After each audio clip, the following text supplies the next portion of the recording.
Is this thing on? Welcome back to Big Mouth, and fancy seeing you here in June. A very welcome, my friends, and especially my enemies. Come in, sit down, no touching.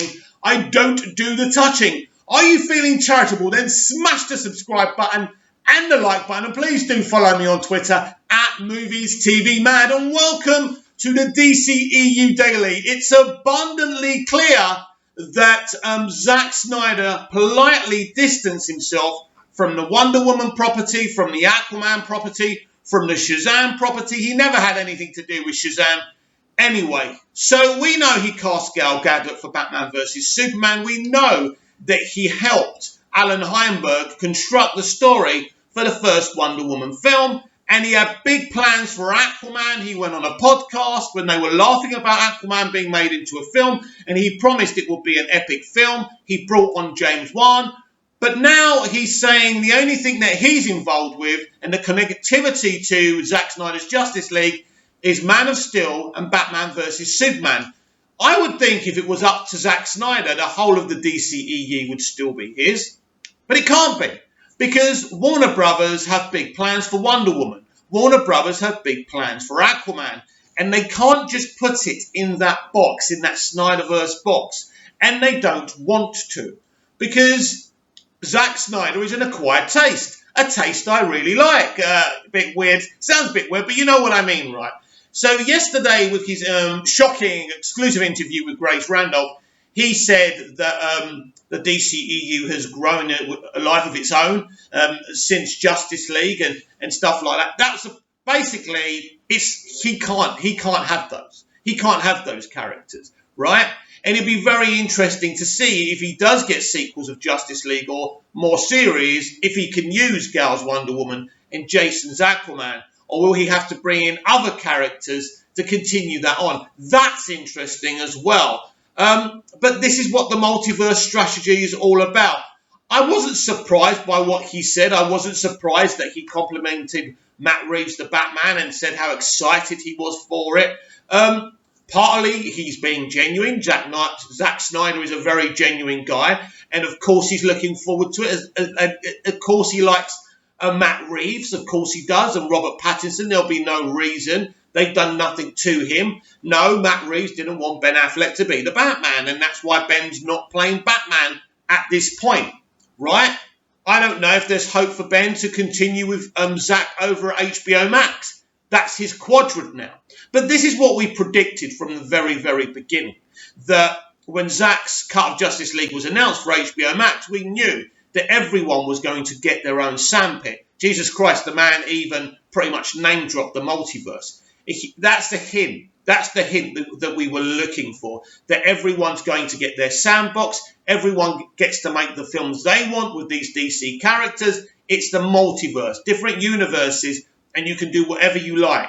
So everyone doesn't have to be pigeonholed with the Snyderverse, right? If you're pigeonholed with the Snyderverse, everything has to continue. There's no creativity. Zack pretty much brings in a director, tells them what to do, and Zack Snyder doesn't approve with that kind of thing anyway. He wants directors to be creative, like he wanted David Ayer, like he wanted James Wan. They both made their own movies, right? And we'll talk about David Ayer. We'll talk about the Suicide Squad and the big tweet along yesterday, because it was very successful. But so what I got from that interview from Zack Snyder and Grace Randolph yesterday, that Zack is really allowed to play around with Henry Cavill's Superman, Ben Affleck's Batman. That's for sure. That's his universe. So if Ben was up for it, I'm sure that Zack would be very interested in doing kind of the Batman thing. But maybe if Ben is interested in that, he's the one who's going to mold that clay and perform that character. And Zack Snyder will do his Justice League, where Henry Cavill will be very much involved. Now, if there's a Man of Steel streaming series with Henry Cavill, I'm convinced that Zack Snyder would be involved in that front and centre. There's a lot of opportunities. This multiverse strategy really does give the whole of DC and Warner Brothers a new multiple pieces of clay to fight with. And I think I still don't understand why he did the interview with Grace Randolph. As I said yesterday, I was surprised. I thought they were making fun. I thought she was just showing old interviews. I never thought in this reality he'd ever do an interview with her. Now, either he's friends with her, he knows her, or she reached out to him and he said, yeah, why not? I like you. I like what you do. You support me. And also, this is a message to Access Media.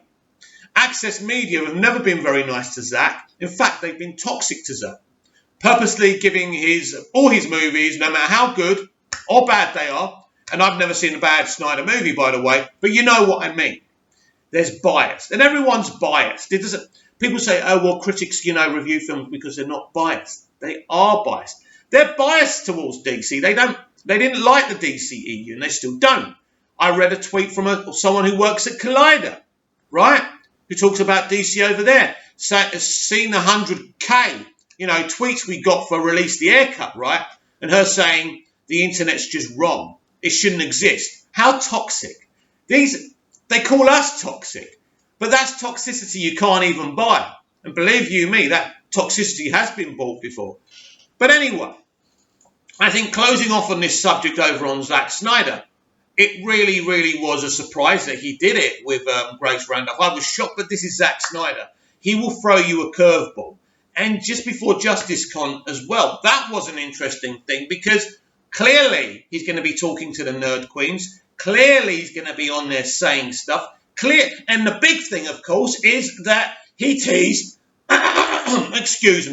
he teased a little clip of his Justice League movie over at JusticeCon, which is very, very exciting and very good for the Nerd Queens and very good for the event because hopefully that will get a lot more footfall, clicks and eyes on it. Now, it's important for the charity, I think, as well. It's good for the fans, this is saying by the fans, for the fans, of course, and that's great. That's always been great. So even if you don't particularly, let's say, have nice feelings for the people running the thing, it's important that you support it because it's for the fans and it's for Zack's universe as well. And we should all be together and we're not all going to like each other. There are just some people who have issues, I'm afraid, but if they're a bit elite and they're able to get Zack to talk and Zack to put a little bit of a scene from his Justice League movie, that's a good thing. So you don't have to like them, right? You don't. It's not about them. It's about Zack Snyder. It's about Justice League. It's about DC. It's about your favourite movies and your heroes. That's what you should focus. So if they're giving you a product that you want to see, don't not watch it to spite them, which was the kind of attitude I was having last week after an argument with one of them. But then I kind of came to my senses and said, Mick, it's not about them. It's about the fandom.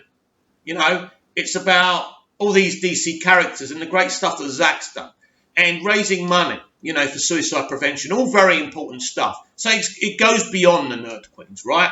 It goes beyond Wonder Mick. So that's why I'm supporting JusticeCon again, because I shouldn't have never not been supporting it. I should have been, a bit more mature in my attitude. So yes.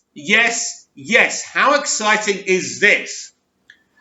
I'm going to read you a little bit of something that David Ayer leaked yesterday. Now, this is a bit of a script dialogue, and I think this is the moment that Joker is revealed to betray the Suicide Squad and Harley Quinn as he joins Enchantress. Right, so I'm going to read this out in a minute, but what I want to talk about is yesterday. And yesterday was a massive day for the DCEU fandom, people who, like me and you, who want to see David Ayer's official cut, extended cut, no, director's cut of the Suicide Squad. 100K tweets. It's amazing. I did what I could. I think I did about 30 tweets myself, and I retweeted as much as I could as well. So I got involved. Of course, I'm not always on Twitter. I'm on Twitter a lot. I'm not going to pretend I'm too busy for Twitter. No, you can go on Twitter, do your thing, and go back to what you were doing, of course, right? So I did my bit. I think all of you were fantastic. Well done. And apparently Warner Brothers, HBO Max, AT&T, and Warner Media were all watching at kind of how it was going yesterday. So I think they're going to be very, very happy. 100K tweets and still going. A great event. Well done to Release the Haircut. The official people who have got their own Twitter account have been very friendly, created a great environment for us all to fight for this cut. It's really good. Now, let's read what David Ayer released. Don't forget, David wrote Suicide Squad totally himself. So, What I'm going to have to do, I'm going to have to close up on all the dialogue because it's very difficult. So you're going to have to bear with me. Right, continued. Enchantress squares off against the 7 ragged and exhausted interlopers. They approach her, high noon style. Boomer reacts, turns white with horror. Boomer, bloody hell, I found Waller. Now they all see her. Waller is levitating upside down. Behind the Enchantress, unconscious and oddly glowing. Her head is wired up with blank inky tendrils from the Enchantress aura that stops the squad dead in their tracks. Then the arming lights on their necks begin to flash red. What the hell? Joker steps out,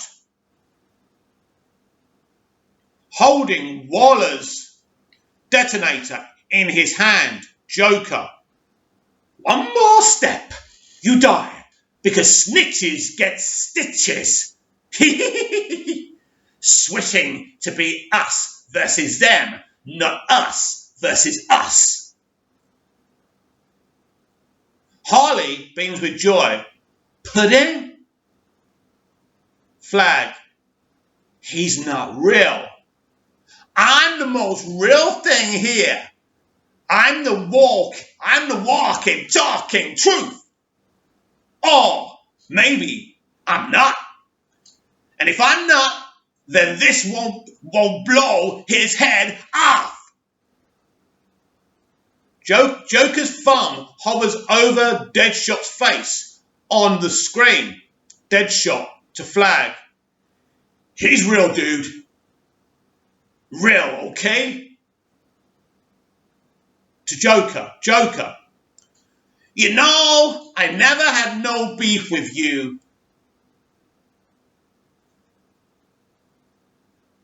Enchantress. Bring me the sword. I want the sword. Right, hang on, I've got to... Hang on a minute, we'll get there. Harley, dear, please give the woman the sword. Harley looks at her new friends and shrugs. And I think that's it. Brilliant. Sorry I got a bit lost there, but it's very, very difficult because these things, these screenshots they put out, the writing's always really small and it's hard to read, but awesome. I tried to perform it a bit, not very good. I'm not bloody Jared Leto, am I? I'm not Will Smith. Let's be honest. But brilliant, I do like that. And if that's in the cut, I think we're doing well to fight for that cut. It's always been my opinion that this was always going to happen. We were always going to get the air cut of David Ayer's Suicide Squad. I always believed it came with the deal to broadcast the Snyder Cut on HBO Max as well. Why not the announcements? Why kind of encourage us to do all these tweet-alongs? Listen, because it's good for HBO Max. They know the power of our fandom now. The Snyder fandom, the Suicide Squad fandom. It's all in the same. It's the DCEU fandom. And we've got power. And we've got passion. And that's important. And I think 100K. And I mean, I think to begin with, when this movement started, the Release the Haircut movement, it was doing okay, but it wasn't as big as the Release the Snyder Cut stuff. And I was worried about it, but I think this just proves everyone, even people from the Snyder fandom, everyone, because it's all part of Snyder's vision anyway, right? So we all came together yesterday and we did a good thing. And we weren't negative and we had a good time. And it was really great to be a part of it. It was a success. Now it's up to you, Warner Media, AT&T and HBO Max. Make us happy. The Suicide Squad situation that James Gunn finds himself in is the weirdest thing in movie making right now. Look, capes have taken over, comics have taken over movie blockbusters now. And it's all we've got. It's the most exciting thing we've got to look forward to. But, you know, we know that James Gunn did Guardians 1 and 2. We know he's going to go off and do Guardians 3 after he's finished with his Suicide Squad movie. But this is a very interesting position. that he finds himself in, and Jamie Gerber has done a really interesting, controversial article for Screen Rant. Should we give it a read? I say yes. Suicide Squad 2 is more exciting than Guardians of the Galaxy 3. Ooh. Both the Suicide Squad and Guardians of the Galaxy Volume 3 will be directed by James Gunn, but the former is a far more exciting project. The Suicide Squad is more exciting than Guardians of the Galaxy Volume 3. Although both the DC movie and the Marvel film will be helmed by James Gunn, they are shaping up to be very distinct projects. It might seem strange that the auteur has creative control over two major competing properties, but the circumstances surrounding Gunn's hiring by both companies are far from standard, and this is true. Gunn got his start working for the beloved B-movie factory Troma Entertainment in the 90s, and later on went on to write screenplays for films such as Scooby-Doo 2002 and Dawn of the Dead 2004. He released his own homage to B-movie's 2006 directorial debut Sliver, which was followed by 2010 superhero satire Super. After being hired by Marvel, Gunn faced the rather daunting task of making household names out of some of the company's least popular heroes. Thankfully, Guardians of the Galaxy was a rousing success, both critically and commercially, as was its sequel, Guardians of the Galaxy Volume 2, but a lot of people prefer the first one and are not very flattering about the second one. I think the second one's very good, but not as fun as the first one. Gunn was working on Guardians of the Galaxy 3 in 2018 when he was abruptly fired by Disney after offensive tweets from his past received renewed attention. He had previously apologised for the tweets, which were dredged up by a political enemy as a direct response to Gunn's own personal views. However, the family-friendly Disney felt the company's only option was to let Gunn go. The decision was widely criticised by many in the entertainment industry who came forward in support of Gunn. Perhaps the most shocking to come to the director's defence was Warner Brothers, who hired him to direct the sequel, 2016's much-maligned Suicide Squad. After overwhelming public outcry, Disney did eventually choose to rehire Gunn in 2019. By that point, his responsibilities to the DC sequel, which was later retitled The Suicide Squad, took precedence over the next Guardians film, which I always found very, very interesting because both Warner and Disney both had to do a lot of negotiating over this situation. The Suicide Squad is set to hit theatres on August the 6th, 2021, and though an official release date has yet to be set for Guardians of the Galaxy Volume 3, fans of Gunn's work will be looking forward to both. While it's great to see Gunn back in the director's chair for another Guardians instalment, there are many reasons why the Suicide Squad is a far more thrilling project. Gunn did a masterful job of adapting to MCU's house's style.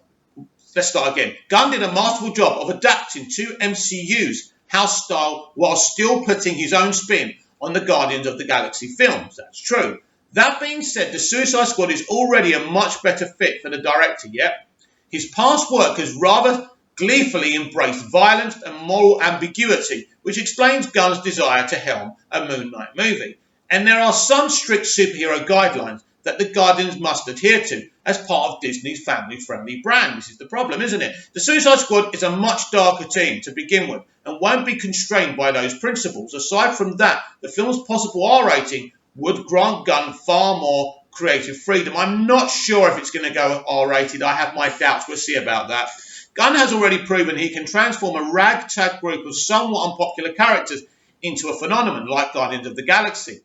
The Suicide Squad will have several incarnations of the team to draw from. It's worth noting the latter is comprised of villains, and while some of their actions may be heroic, they won't be beholden to the same standards as traditional heroes. Gunn will have the opportunity to take the team in unexpected new directions, and it will be interesting to see what kind of path he lays out for them. Guardians of the Galaxy is excellent, while Guardians of the Galaxy Volume 2 didn't quite soar to the same heights as its predecessor. The film was still a worthy addition to the Marvel Cinematic Universe. The team also played a major role in Avengers Infinity War and appeared in Avengers Endgame as well. This is not to say it's not exciting to see what happens to these characters. There are a lot of intriguing prospects moving forward, particularly with the possibility of a 4 team-up, as well as Gunn's promise that Guardians of the Galaxy Volume 3 will include a major death. However, viewers have already seen the team in several movies. Suicide Squad wasn't a very good film. That's your opinion. I liked it. Perhaps the much-discussed David Ayer cut would be an improvement, but it was released back in 2016, and it's the only movie in the franchise thus far. To call it not a good movie is outrageous. In your opinion, fair enough, fair enough. Gunn, meet me outside. Let's have a YouTube fight, yeah? Gunn has basically been able to build his own team from scratch. Only a few of the original actors will be reprising their roles in the Suicide Squad, but Rick Flag, Joel Kinnaman, Amanda Waller, Viola Davis, Captain Boomerang, Jay Courtney, and of course Harley Quinn, Margot Robbie will be suiting up once again. Robbie was widely considered the best part of the Suicide Squad, and Harley was made even more compelling with her recent turn in Birds of Prey. Oh dear. It will be fantastic to see his evolved version of the character. Yes, this is what I want to talk about. Interacting with the rest of the team. Task Force X has plenty of other quirky characters to choose from as well. Unfortunately, Gunn has decided to bring several of them into the fold. Other members will include new faces like David Dasmatian, Polka Dot Man, and Daniela Melchior as Ratcatcher. Viewers can also expect to see fan favourite King Shark, who may or may not be played by Steve Agee, as well as Idris Elba, Nathan Fillion, and John Cena, all of whom have yet to confirm their roles, despite speculation on the subject. Much of what went wrong with Suicide Squad, nothing went wrong with Suicide Squad, apart from studio interference, appears to have been due to studio interference. Oh, thank you! And it's unlikely Gunn would have signed on without some assurances he'd be able to realise his vision for the movie. There has been little clarification as to whether Suicide Squad will be a sequel or a reboot. Initial reports pointed to a total reboot, but the film was later described as more of an unconventional sequel. Exactly. They've kept several actors from the first film. It's a sequel. Since it will take place in the DCEU and feature some characters from the 2016 movie, it's obviously not really a reboot at all. That said, it's safe to say that the Suicide Squad's ties to its predecessor won't hinder Gunn's ability to deliver a fresh take. Suicide Squad's premise was largely squandered by the first film, leaving so much untapped potential. There are plenty of fascinating characters that have yet to be introduced, and Gunn won't be limited by what little has come before. Guardians of the Galaxy is one of the MCU's best films, and while the sequel wasn't bad by any means, there is a distinct possibility that the franchise may have peaked with its initial entry. That's the problem, by the way. However, Thor Dark World appeared to decimate the God of Thunder's MCU future until Thor Ragnarok rebounded in rather spectacular fashion. So there's still hope that Guardians of the Galaxy Volume 3 will be great, even if it will be difficult to top what's already been done. With that in mind, fans still know roughly what to expect from James Gunn's Guardians movie. The same cannot be said of the Suicide Squad, taking into account Gunn's impressive abilities as a storyteller. The delightful new addition he's chosen to include, the fun of the premise alone, viewers should be in for a wild ride. Expectations are understandably high for Guardians of the Galaxy Volume 3, but Gunn has shown tremendous versatility in his previous work, and the Suicide Squad has the capacity to be something truly unique. Yeah, brilliant article. I really liked that. I really liked reading that out to you. I hope you enjoyed it as well. Wow. There's a lot to unpackage. We don't know what we're going to get here. And James is in a challenging situation because he's kept some of the actors from the first movie. There's no Will Smith. I don't know what happened there. I don't know if they didn't want to work with each other. They said scheduling, but I never believed that. I think it's a shame because I thought Will did a great job with Deadshot. And David Ayer did a great job with that character as well. I've got a lot of time for the first Suicide Squad movie. And the only issues with it was the interference from the studio. But still, despite all that, I like both the theatrical release and the extended cut. I think they're good movies, but I want to see David's full vision. And I believe with everything in my being, that's exactly what we're going to get. But these are the questions being asked now. What is the Suicide Squad going to be like? James Gunn's The Suicide Squad. What is he going to do? What's he going to take from the first film? What is he not going to take from the first film? I'm very, very excited, especially knowing Viola Davis is back. You cannot have a Suicide Squad movie without Amanda Waller. And Viola Davis was born to play this character. And all these new characters, King Shark, what role is he going to play? Who is Peter Capaldi playing? That screenwriter didn't even, allude to that. There's so much to look forward to with this film.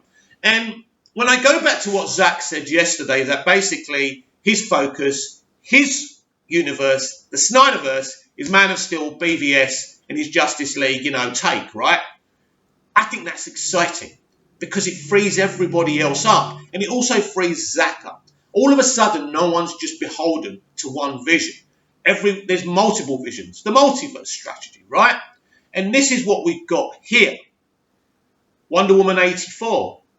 I've seen the test screening. I can, say what Patty said. This is a movie of its own, right? But of course, this is the Wonder Woman from Justice League. This is Wonder Woman from the first Wonder Woman movie, right? This is Wonder Woman from BVS, and that's fine.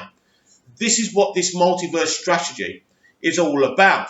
And I think what Jim Lee and Walter Hamada have constructed here and come up with is genius. And it will take Warner Brothers and this DCIP, into the future for the next maybe 20 or 30 years. It's got that much potential in it.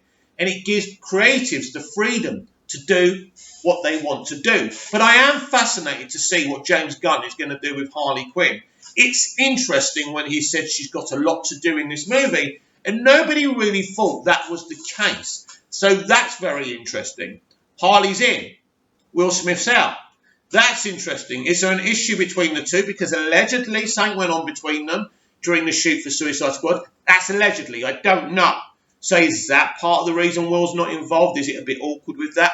I don't know. It's a shame, though. It's a shame if the fans have to suffer because of actors not being able to control themselves in the real world, allegedly. But I am so excited for this film. And I think it's not only that. I can't wait to see what he does with Waller. I want to see Waller being Waller. She's a great bitch. I love her. She's so amazing. And actually loved her in the first film. And, I'm glad we've got the other characters from... I'm glad we've got... Is it Captain Boomerang, Jay Courtney, and Rick Flag as well? I loved Rick Flag in the first film. So this is exciting. He's kept the right people. And now, that takes me back to David Ayer. Now, it's clear that David Ayer no longer will work on the Suicide Squad movies. That's been taken away from him, right? And given to James Gunn. It's his baby now. But there is an opportunity here for David Ayer and Jared Leto to get a streaming series for the Joker, and for David Ayer to be writing and directing these episodes in this universe, totally on him. So there's an opportunity there.